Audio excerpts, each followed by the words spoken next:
Assalamualaikum warahmatullahi wabarakatuh. Di sini saya Zahwa Alia Sutanti dengan NPM 231063103073 akan membahas tentang database, sistem informasi akuntansi, AI, big data, dan sistem pemrograman C. Yang pertama yang akan saya bahas yaitu database. Sejauh ini, basis data tidak hanya berguna pada tataran perusahaan, akan tetapi untuk keperluan pribadi kita bisa memanfaatkan basis data dengan menggunakan perangkat lunak basis data. Sebagai contoh, kita bisa mengelola data pribadi, mengatur keuangan, mencatat data belanja bulanan, serta kita dapat memperoleh informasi yang kita butuhkan dengan mudah dan cepat.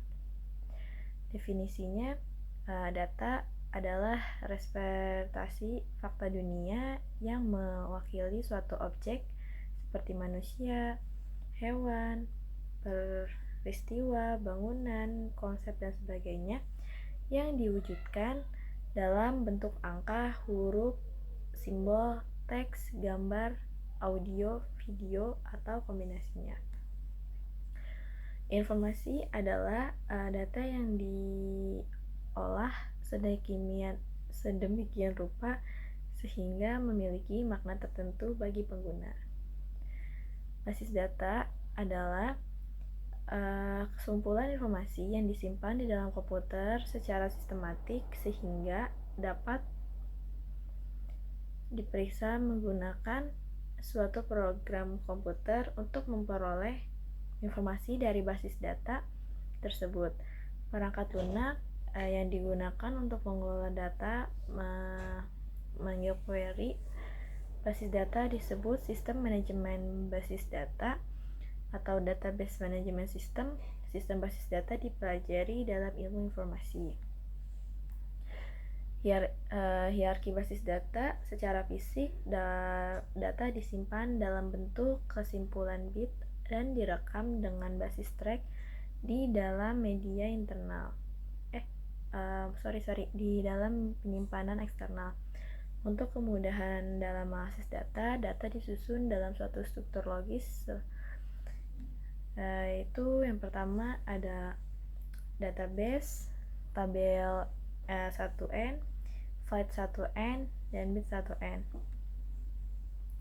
Untuk lebih jelasnya, pengertian dari masing-masing istilah yang terdapat pada hierarki basis data itu, bit adalah satuan unit data terkecil dalam komputasi digital yang pada dasarnya terdiri dari satu digit biner.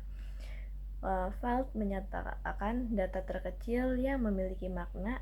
Istilah lain untuk file yaitu atribut kolom. Contoh file yaitu nama mahasiswa, alamat mahasiswa, harga barang, nama barang, jumlah beli, harga pokok, NIM, nilai murni, dan lain sebagainya. Record atau kita bisa juga menyebut dengan tumpel atau baris yang menyatakan kumpulan dari sejumlah elemen data yang saling terkait. Sebagai contoh, mahasiswa mempunyai nama, alamat, tempat tanggal lahir, agama yang membentuk sebuah record. Tabel merupakan menghimpun sejumlah record. Sebagai contoh, data pribadi dari semua mahasiswa disimpan di sebuah tabel. Operasi dasar basis data. Operasi-operasi dasar yang dapat dilakukan berkenaan dengan basis data meliputi pembuatan basis data baru, penghapusan basis data, pembuatan tabel baru ke suatu basis data, penambahan atau pengisian data baru ke dalam sebuah tabel di dalam sebuah basis data, pengembalian data dari sebuah tabel, pengubahan data dari sebuah tabel, penghapusan data dari sebuah tabel. Operasi yang berkenaan dengan pembuatan objek atau basis data dan tabel merupakan operasi awal yang hanya dilakukan sekali dan berlaku seterusnya. Sedangkan operasi-operasi yang berkaitan dengan isi tabel merupakan operasi rutin yang berlangsung berulang-ulang. Oleh karena itu, operasi-operasi inilah yang lebih tepat mewakili efektivitas pengelolaan dan pengolahan data dalam basis data. Database Management System atau bisa disebut DBMS adalah sebuah sistem yang secara khusus dibuat untuk memudahkan pemakaian dalam mengelola basis data dan memanfaatkan kumpulan data yang besar. Sistem ini dibuat untuk mengatasi kelemahan sistem pemrosesan yang berbasis berkas. Berikut ini saya akan sebutkan keunggulan menggunakan DBMS. Yang satu adalah kemandirian data. DBMS menyediakan suatu pandangan abstrak tentang data yang menyembunyikan data tersebut. Yang kedua, akses data efisien. DBMS memanfaatkan berbagai teknik yang canggih untuk menyimpan dan mengambil data secara efisien. Ketiga, integritas dan keamanan data. Data dapat dikendalikan oleh DBMS, maka DBMS dapat melakukan kendala integritas terhadap data. Sebagai contoh, jika file jenis kelamin dinyatakan berupa P dan W, maka ketika akan melakukan penyimpanan data dengan menggunakan huruf L, maka secara otomatis akan ditolak oleh DBMS. Yang keempat, ada administrasi data. Jika sejumlah pemakaian berbagai data, pemusatan administrasi data dapat meningkatkan perbaikan yang sangat berarti. Dengan cara seperti ini, dipublikasi atau redundansi data dapat dihindari. Yang kelima, ada akses bersamaan dan pemulihan terhadap kegagalan. DBMS menyediakan mekanisme sehingga data yang dapat diakses oleh sejumlah orang pada saat bersamaan. Selain itu, DBMS juga melindungi pemakaian dari efek kegagalan sistem. Jika terjadi kegagalan, DBMS dapat mengembalikan data sebagaimana kondisi saat sebelum terjadi kegagalan. Yang keenam, yaitu ada waktu pengembangan aplikasi diperpendek. DBMS menawarkan banyak fasilitas yang memudahkan dan menyusun aplikasi sehingga waktu pengembangan aplikasi dapat diperpendek.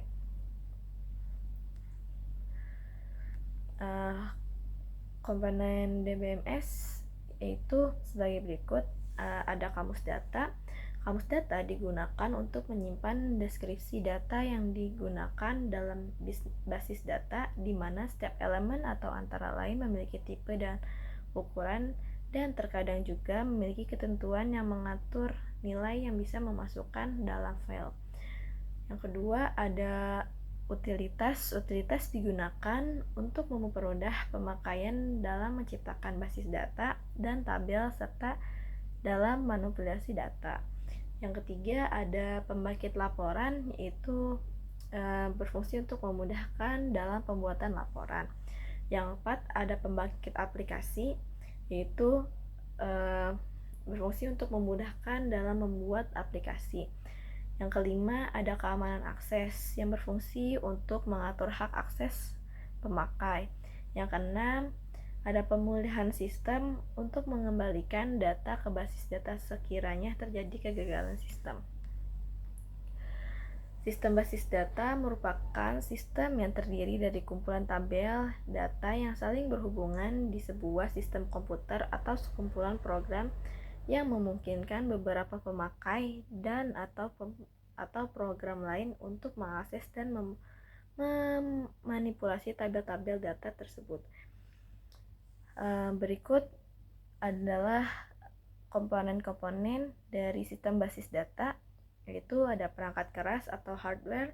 Perangkat keras ini diperlukan oleh DBMS dan aplikasi. Contoh dari perangkat keras antara lain personal komputer atau PC, laptop, notebook, mainframe, perangkat keras jaringan komputer. Yang kedua, ada perangkat lunak atau software. Perangkat lunak untuk sistem operasi, contohnya ada Windows, Unix, Linux, Mac, iOS, Terusnya yang kedua ada perangkat lunak untuk basis data, yaitu ada contohnya MySQL, Orange, MS Access, dan lain-lain. Perangkat lunak untuk pemrograman contohnya ada Python, Java, C++, Ruby, dan lain-lain. Dan perangkat lunak untuk mengatur jaringan contohnya ada Cisco. Kita ngebahas tentang perangkat lunak untuk basis data, yaitu MyQSL. MyQSL yang dibaca dengan MySQL merupakan sistem manajemen database yang bersifat open source yang menggunakan perintah dasar atau bahasa pemrograman yang berupa Structured Query Language atau SQL yang cukup populer di dunia teknologi. MySQL berguna sebagai database. Fungsi MySQL yaitu mengolah informasi di database pada sisi server dengan bahasa pemrograman SQL. Kelebihan dari MySQL sendiri yaitu open source, keamanan terjamin, multi-user, mendukung bahasa pemrograman lain, tidak membutuhkan RAM yang besar, mendukung berbagai macam data, struktur tabel fleksibel, standar industri. Dan kekurangan MySQL yaitu kurang cocok untuk aplikasi game dari mobile, masih sulit untuk mengelola database dengan ukuran besar, kurang bagus dari segi technical support.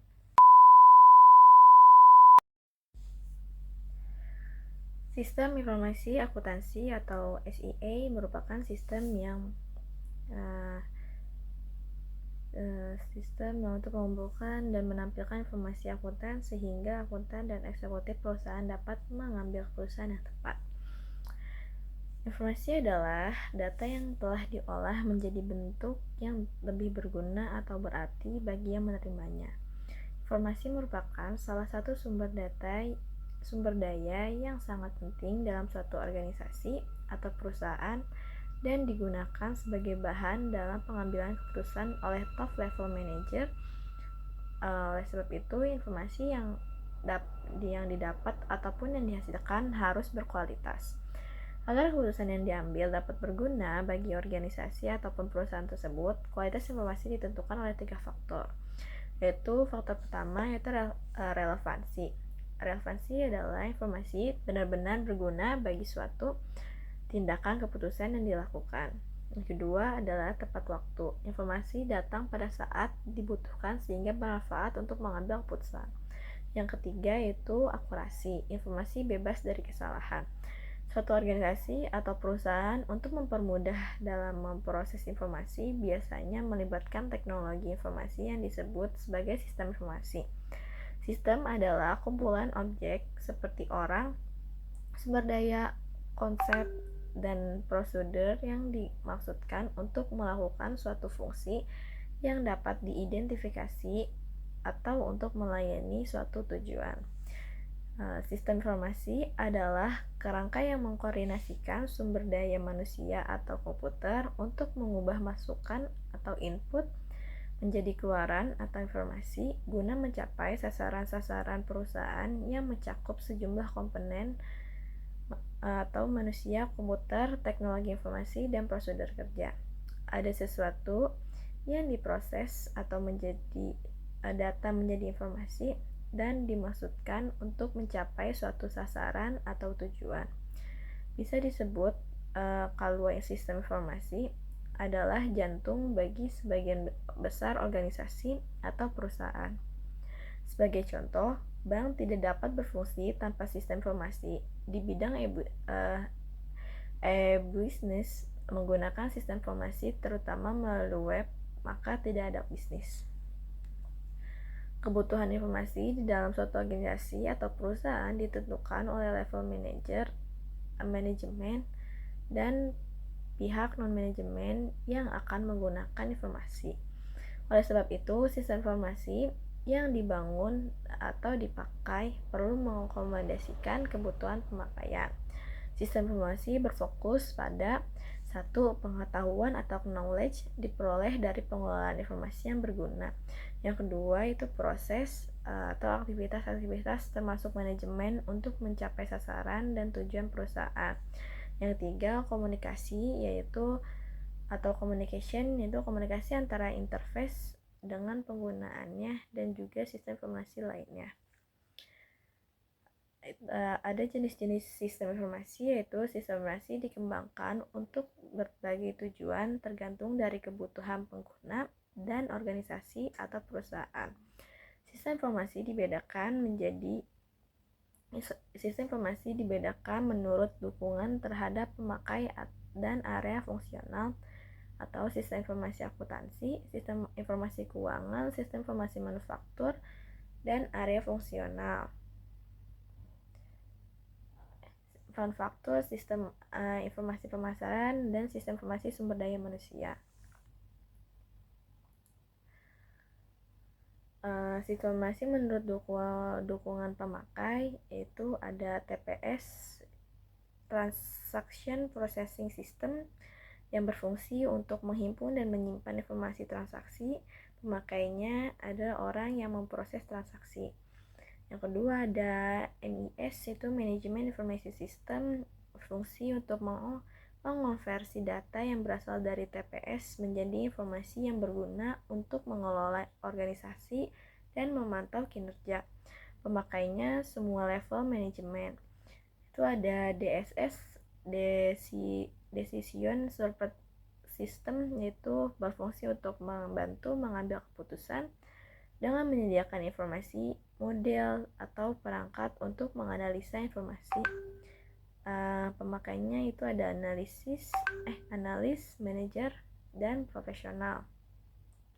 Yang terakhir ada yang keempat ada ISS, yaitu Executive Information System, yang berfungsi untuk menyediakan informasi yang mudah diakses dan bersifat interaktif tanpa mengharuskan eksekutif menjadi ahli analisis. Pemakainya itu manajemen tingkat menengah dan atas. Yang kelima ada ES atau Expert System, yang berfungsi untuk menyediakan pengetahuan pakar pada bidang tertentu untuk membantu pemecahan masalah. Penggunaannya yaitu orang yang hendak memecahkan masalah yang memerlukan kepakaran. Yang keenam ada OAS, yaitu Office Automation System, yang berfungsi untuk menyediakan fasilitas untuk memproses dokumen maupun pesan-pesan sehingga pekerjaan dapat dilakukan secara efisien dan efektif. Penggunanya itu staff maupun manajer. Yang terakhir ada GSS, yaitu Group Support System, yang berfungsi untuk mendukung sejumlah orang yang bekerja dalam suatu kelompok. Pemakainya yaitu anggota tim kerja atau para manajer. Pengembangan sistem informasi ada kayak apabila sistem yang lama sudah tidak mengimbangi atau memadai kebutuhan ataupun pengembangan perusahaan, maka perlu dilakukan pengembangan sistem. Pengembangan sistem informasi ialah satu set aktivitas, metode praktik terbaik, siap dikirimkan, dan peralatan terotomasi yang digunakan oleh stakeholder untuk mengembangkan dan memelihara sistem informasi dan perangkat lunak. Dengan kata lain, pengembangan sistem adalah kegiatan menyusun suatu sistem yang baru untuk menggantikan sistem yang lama secara keseluruhan atau memperbaiki sistem yang ada. Pengembangan sistem dapat berarti menyusun suatu sistem yang baru untuk menggantikan sistem yang lama secara keseluruhan atau memperbaiki sistem yang telah ada. Mengapa kita melakukan pengembangan sistem? Ada beberapa pertimbangan, diantaranya itu adanya permasalahan, baik itu adanya ketidakberesan ataupun pertumbuhan organisasi. Yang kedua, untuk meraih kesempatan-kesempatan. Yang ketiga, adanya instruksi baik dari pimpinan atau pemerintah. Dengan telah dikembangkan sistem yang baru, maka diharapkan akan terjadi peningkatan sistem yang baru, yaitu peningkatan PSCS, yaitu performance atau kinerja, yang bisa disebut peningkatan terhadap kinerja sistem yang baru sehingga menjadi lebih efektif. Kinerja dapat diukur dari throughput atau jumlah dari pekerjaan dapat dilakukan suatu saat tertentu atau respon time atau rata-rata waktu yang tertunda di antara dua transaksi atau pekerjaan ditambah dengan waktu respon untuk menanggapi pekerjaan tersebut. Yang kedua ada information, yaitu informasi, peningkatan terhadap kualitas informasi yang disajikan. Itu ada ekonomi atau ekonomis, yaitu peningkatkan suatu manfaat-manfaat atau keuntungan-keuntungan atau penurunan-penurunan biaya yang terjadi. Yang keempat itu ada kontrol atau pengendalian, peningkatan terhadap pengendalian untuk mendeteksi dan memperbaiki kesalahan-kesalahan serta kecurangan-kecurangan yang terjadi. Yang kelima yaitu ada efisiensi, yaitu peningkatan terhadap efisiensi operasi. Yang keenam ada servis atau pelayanan, peningkatan terhadap pelayanan yang diberikan oleh sistem. Prinsip-prinsip pengembangan sistem ada 9, yaitu ada sistem yang dikembangkan adalah untuk manajemen, sistem yang dikembangkan adalah investasi modal yang besar, yang ketiga ada semua alternatif yang harus diinvestigasi, yang keempat ada investasi yang terbaik harus bernilai, yang kelima ada sistem yang dikembangkan memerlukan orang yang terdidik, yang keenam ada tahapan kerja dan tugas-tugas yang harus dilakukan adalah proses pengembangan sistem. Yang ketujuh ada proses pengembangan sistem tidak harus urut. Yang delapan jangan takut membatalkan proyek. Yang kesembilan ada dokumentasi harus ada untuk pendoman dalam pengembangan sistem.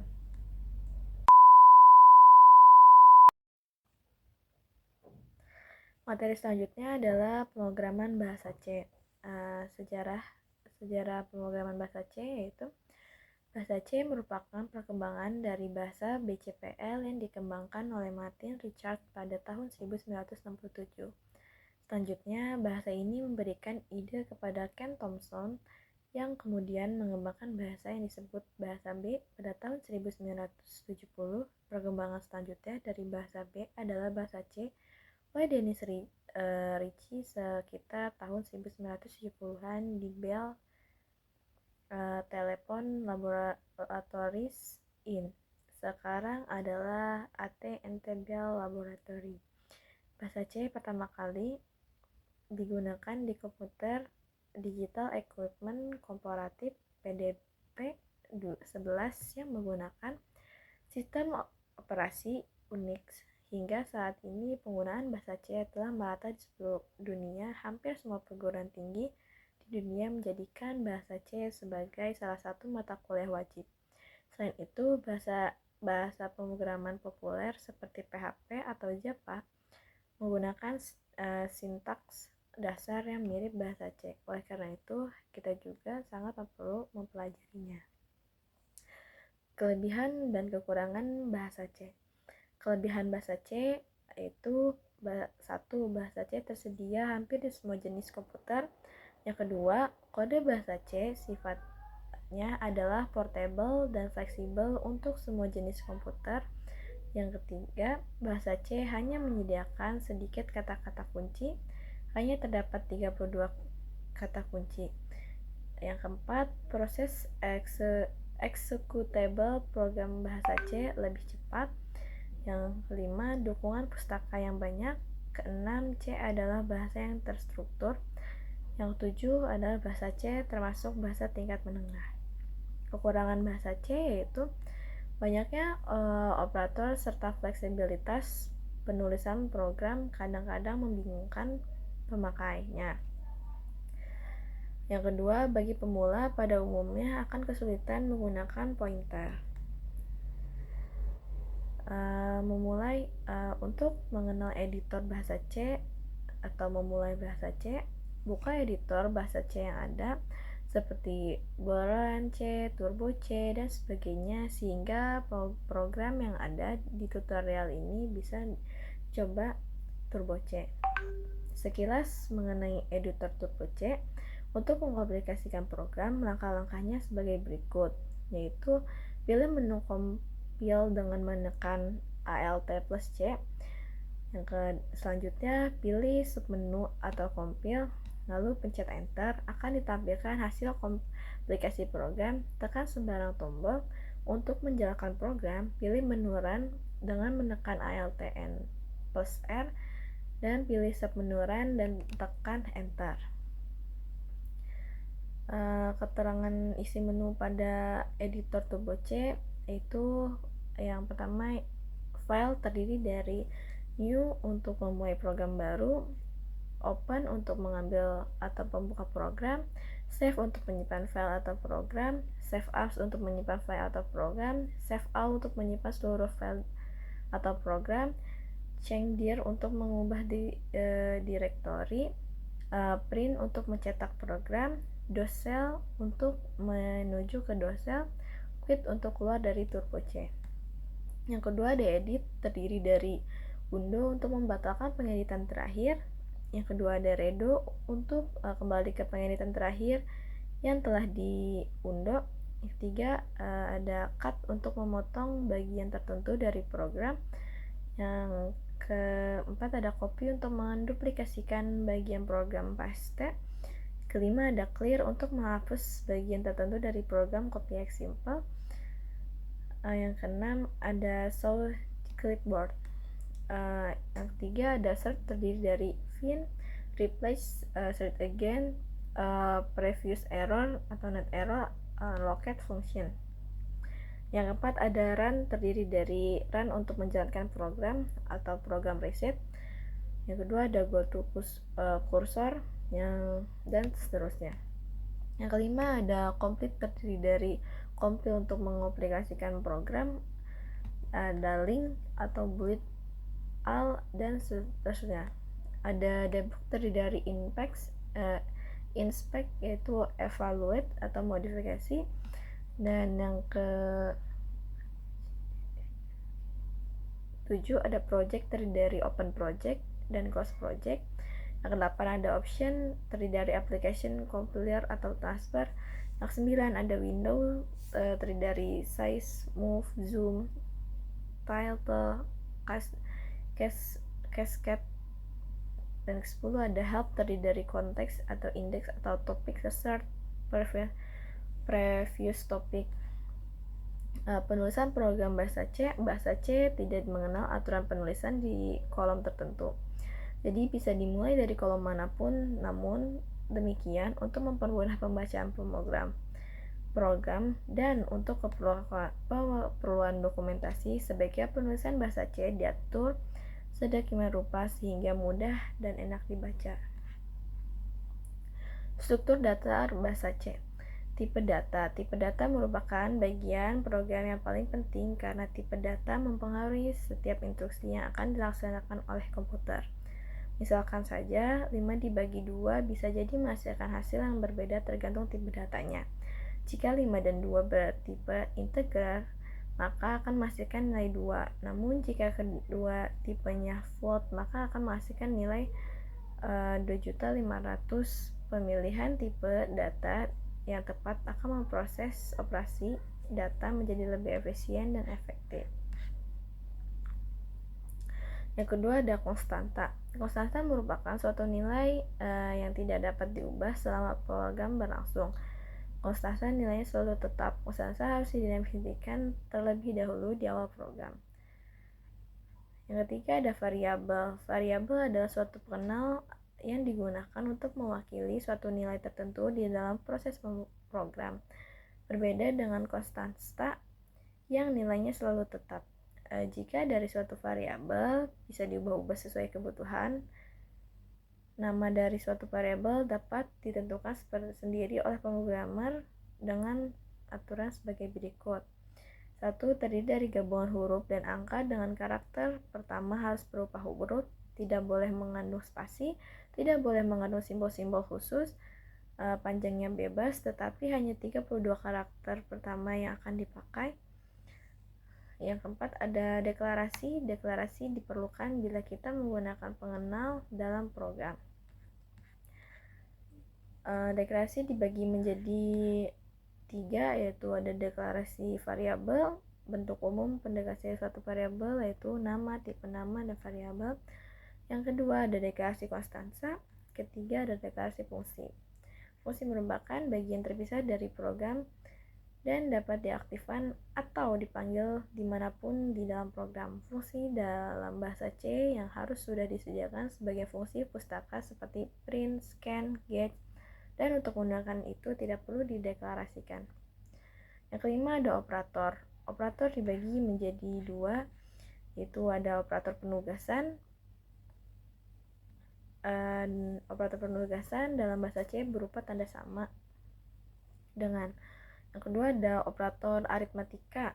Bahasa C menyediakan 5 operator aritmatika, yaitu ada bintang untuk perkalian, garis miring untuk pembagian, persen untuk pembagian, plus untuk penambahan, min untuk pengurangan. Materi selanjutnya akan membahas kecerdasan buatan atau AI. Kecerdasan buatan adalah salah satu disiplin ilmu dalam bidang komputer yang terus berkembang. Bidang kecerdasan buatan atau bahasa aslinya artificial intelligence, disingkat AI, berusaha tidak hanya untuk memahami tetapi juga untuk membangun entitas cerdas. AI meliputi banyak subbidang mulai dari bidang umum sampai untuk tugas-tugas spesifik. Sejarah perkembangan AI dibagi menjadi beberapa periode yang dapat dijabarkan sebagai berikut. 1. Cikal bakal kerja AI pada tahun 1943 sampai 1955, yaitu cikal bakal AI dikerjakan oleh Maxwell dan Pitts dengan neuron buatan yang menirukan cara kerja neuron manusia dengan logika proposisional, bisa menyelesaikan fungsi komputasi dengan struktur neural network. Happy learning memperkenalkan aturan sederhana untuk mengupdate kekuatan antar neuron. Minsky dan Edmonds membangun komputer neural network pertama pada 1950. Alan Turing dianggap sebagai orang pertama yang mengeluarkan pikiran tentang AI secara lengkap pada artikel yang berjudul Computing Machinery and Intelligence pada tahun 1950. Yang kedua adalah kelahiran AI, yaitu 1959. McCarthy menginisiasi Damworth Workshop pada tahun 1959 yang melahirkan suatu nama bidang baru, Artificial Intelligence. Mengapa AI berbeda dengan disiplin ilmu lain yang serupa? Karena AI berfokus menirukan kemampuan manusia seperti kreativitas, pengembangan diri, dan penggunaan bahasa. Selain itu juga karena metodologi AI merupakan cabang dari ilmu komputer yang berupaya membangun mesin yang berfungsi otonom pada lingkungan yang kompleks dan berubah-ubah. Yang ketiga, awal mula AI yang penuh antusias dan harapan besar pada tahun 1952 sampai 1969 merupakan tahapan perkembangan aplikasi AI yang sukses jika dibandingkan dengan pemrograman komputer primitif. Banyak aplikasi AI yang berhasil sehingga memunculkan istilah evolusi mesin. Yang keempat, itu ada AI menjadi industri pada tahun 1980 sampai sekarang. Aplikasi komersial pertama menggunakan sistem paket bernama R1 yang digunakan oleh perusahaan Amerika pada tahun 1982. Jepang juga membentuk proyek jangka panjang menggunakan komputer cerdas berbasis Prolog. Yang kelima itu kecerdasan buatan atau AI menjadi disiplin ilmu dari tahun 1987 sampai sekarang. Yang keenam, AI menampakkan diri di semua bidang pada 1995 sampai sekarang. Definisi AI yaitu kemampuan untuk problem solving adalah salah satu cara untuk mengukur kecerdasan dalam berbentuk konteks. Terlihat di sini bahwa mesin cerdas akan diragukan untuk dapat melayani keperluan khusus jika tidak mampu menangani permasalahan remeh atau kecil yang biasanya dikerjakan oleh secara rutin. Terdapat beberapa alasan untuk memodelkan performa manusia dalam hal ini. 1. Untuk menguji teori psikologis dari performa manusia. Yang kedua, untuk membuat komputer dapat memahami penalaran manusia. Yang ketiga, untuk membuat manusia dapat memahami penalaran komputer. Keempat, untuk mengeksploitasi pengetahuan yang dapat diambil dari manusia. Definisi AI menurut Russell atau Norvig dapat dikategorikan menjadi dua dimensi utama yang membahas proses atau penalaran berpikir dan perilaku. Selanjutnya, definisi AI dapat dijabarkan lagi berdasarkan kinerja atau rasionalitasnya. Ada 4 sudut pandang yang membentuk matriks definisi AI, yaitu ada thinking humanly, yaitu sistem yang berpikir seperti manusia. Itu ada thinking rationally, sistem yang berpikir secara rasional. Yang ketiga ada acting humanly, yaitu sistem yang bertindak seperti manusia. Yang terakhir adalah acting rationally, yaitu sistem yang bertindak secara rasional.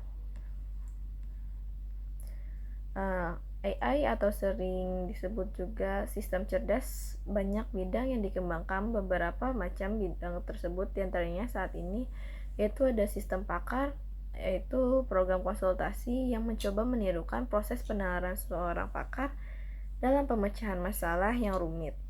Yang kedua ada pemrosesan bahasa alami yang memberikan kemampuan pengguna komputer untuk mengkomunikasi dengan komputer dalam bahasa mereka sendiri, sehingga berkomunikasi dapat dilakukan dengan cara percakapan alih-alih menggunakan perintah yang biasa digunakan dalam bahasa komputer biasa. Yang ketiga, pemahaman ucapan atau suara adalah teknik agar komputer dapat mengenali dan memahami bahasa ucapan. Proses ini mengizinkan seseorang berkomunikasi dengan komputer dengan cara berbicara kepadanya. Yang keempat, yaitu ada sistem sensor atau robotika, yaitu seperti sistem visi atau pencitraan. Sistem pengolahan sinyal merupakan bagian dari robotika, sebuah robot atau perangkat elektromekanik yang diprogram untuk melakukan tugas manual. Tidak semuanya merupakan bagian dari AI.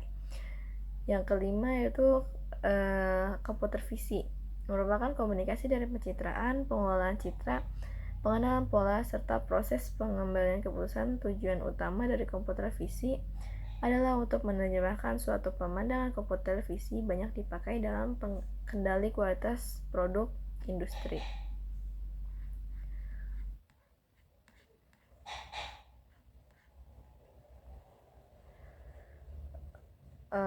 Lanjut pada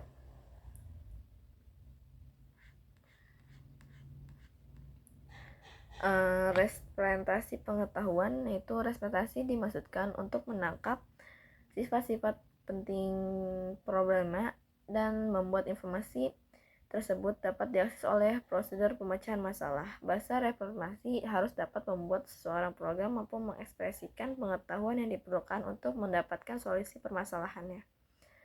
Banyak cara untuk merepresentasikan pengetahuan dalam program AI. Ada dua entity yaitu yang perlu diperhatikan, yaitu satu, fakta atau kejadian sebenarnya. Fakta inilah yang akan kita representasikan. Yang kedua itu ada representasi dari fakta. Dari representasi ini kita dapat membuat memanipulasinya. Dalam representasi sebuah fakta yang kita gunakan dalam sebuah program, kita juga harus konsisten dengan representasi yang menggunakan bahasa natural atau bahasa Inggris. Representasi yang baik harus mengungkapkan hasil secara eksplisit, membuat masalah menjadi transparan, komplit, dan efisien, menampilkan batas-batasan alami yang ada, menekan atau menghilangkan detail-detail yang diperlukan, dapat dilakukan komputasi atau batasan. Secara singkat, representasi pengetahuan diklasifikasikan menjadi 4 kategori, yaitu ada representasi logika, ada representasi prosedural, ada representasi network, ada representasi struktur. Dengan representasi, banyak hal yang kita dapatkan dalam kita menyelesaikan suatu permasalahan.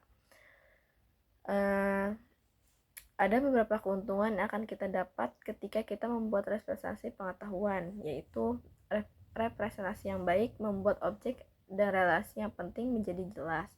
Yang kedua, representasi menyikap constraint atau batasan dalam suatu permasalahan. Kita dapat mengungkapkan pengaruh suatu objek atau relasi terhadap objek atau relasi yang lain.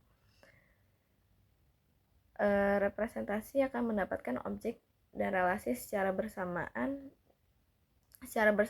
kita akan dapat melihat semua yang kita inginkan dalam satu waktu.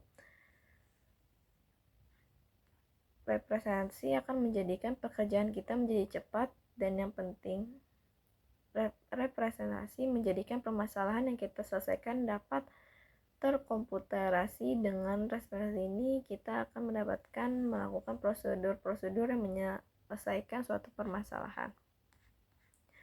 Di samping keuntungan-keuntungan dari representasi, yang menjadi prinsip dalam representasi pengetahuan adalah jika suatu permasalahan dideskripsikan dengan menggunakan representasi yang tepat, maka dapat dipastikan bahwa permasalahan tersebut dapat diselesaikan. Selanjutnya materi terakhir yaitu tentang Big Data. Pendahuluan analisis Big Data yaitu di era teknologi saat ini semua aktivitas tergantung pada sejumlah besar transaksi yang dilakukan secara daring atau online. Volume data dengan jumlah yang sangat besar semakin meningkat dengan kecepatan tinggi di internet atau World Wide Web atau WWW berdasarkan web yang terindeks atau terdata berjumlah 45 miliar halaman web pada tanggal 30 April 2018.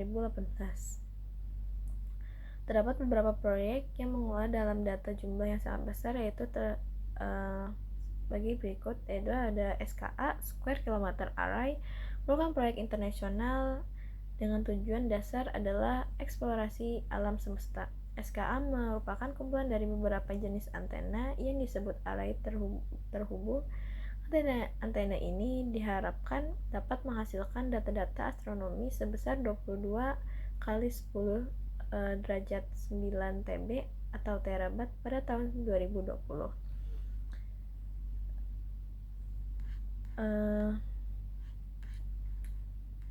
Big Data, terdapat banyak definisi Big Data di berbagai literatur. Kumpulan data dengan skala besar merupakan kombinasi dari kumpulan data jumlah besar, kompleks, beragam, dan heterogen yang dihasilkan dari berbagai sumber, misalkan dari perangkat sensor, transaksi bisnis, jejaring sosial, dan sebagainya. Secara umum, berdasarkan literatur yang ada, Big Data adalah kumpulan data berskala besar yang tidak bisa ditangani atau dikelola dengan manajemen data konvensional yang umum digunakan. Metode analitik juga dibutuhkan untuk mengambil, menyimpan, mengakses, mengelola, dan memvisualisasikan data dalam kurun waktu yang tertentu. Konsep Big Data mempercepat sebuah revolusi baru dalam proses pengelolaan data dengan skala besar di berbagai disiplin ilmu dan teknologi. Oleh karena itu, tools dan teknik informatif harus dikembangkan dalam analisis data untuk memenuhi tantangan dan target dalam menganalisis kumpulan data dengan skala besar. Berdasarkan hasil ini, maka diperlukan kerangka kerja yang mampu diterapkan pada komputasi berkecepatan tinggi serta sistem penyimpanan yang mampu secara dinamis menampung data dengan skala besar. Generasi data skala besar memiliki 3 karakteristik utama yang harus diperhatikan, yaitu volume, kecepatan, dan bentuk data yang lebih beragam. Karakter ini dapat disebut juga sebagai 3V model, yaitu volume, velocity, dan variety.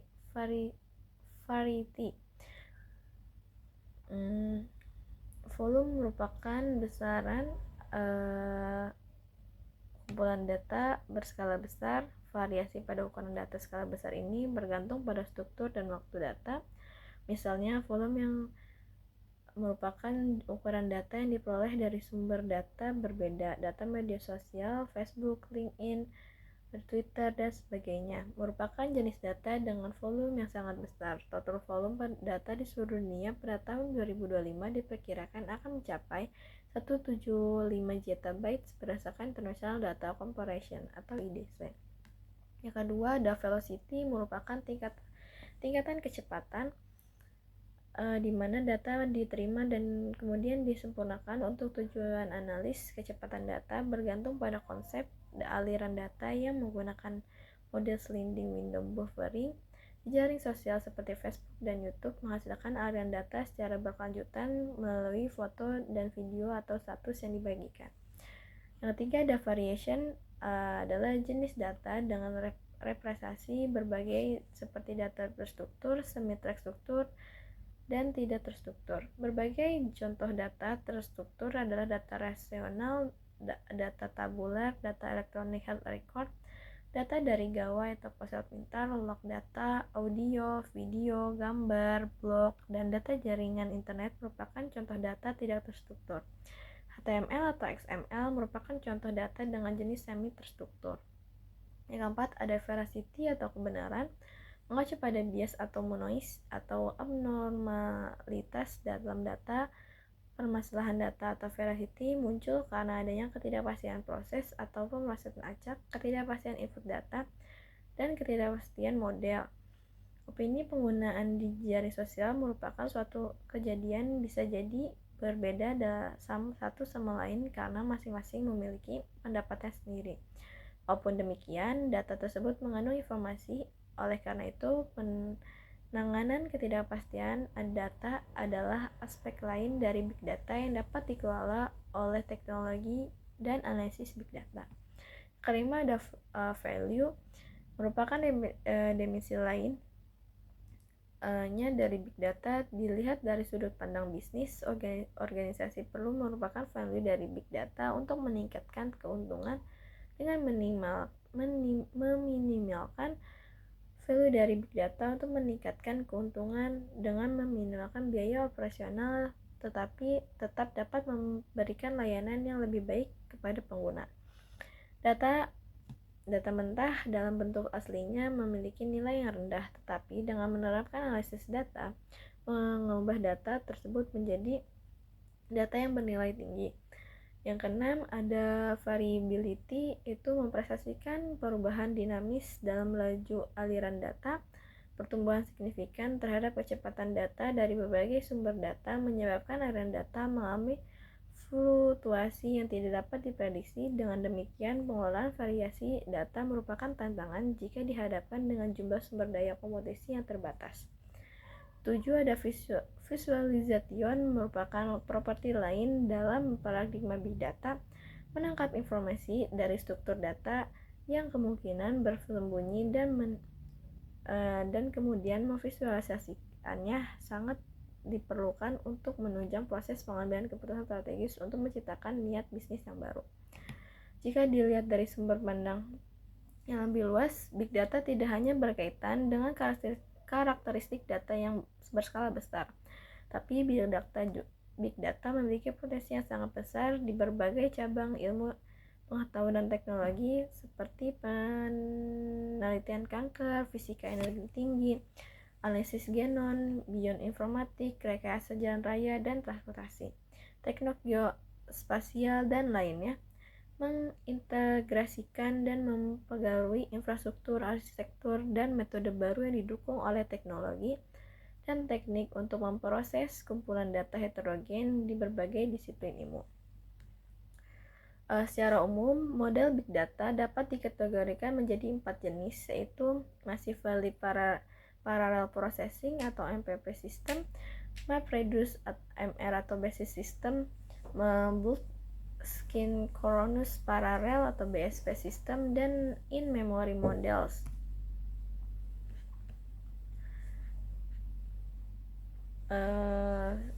Komponen big data. Secara umum, big data terdiri dari 4 komponen utama, yaitu machine learning, natural language processing, business intelligence, dan cloud computing.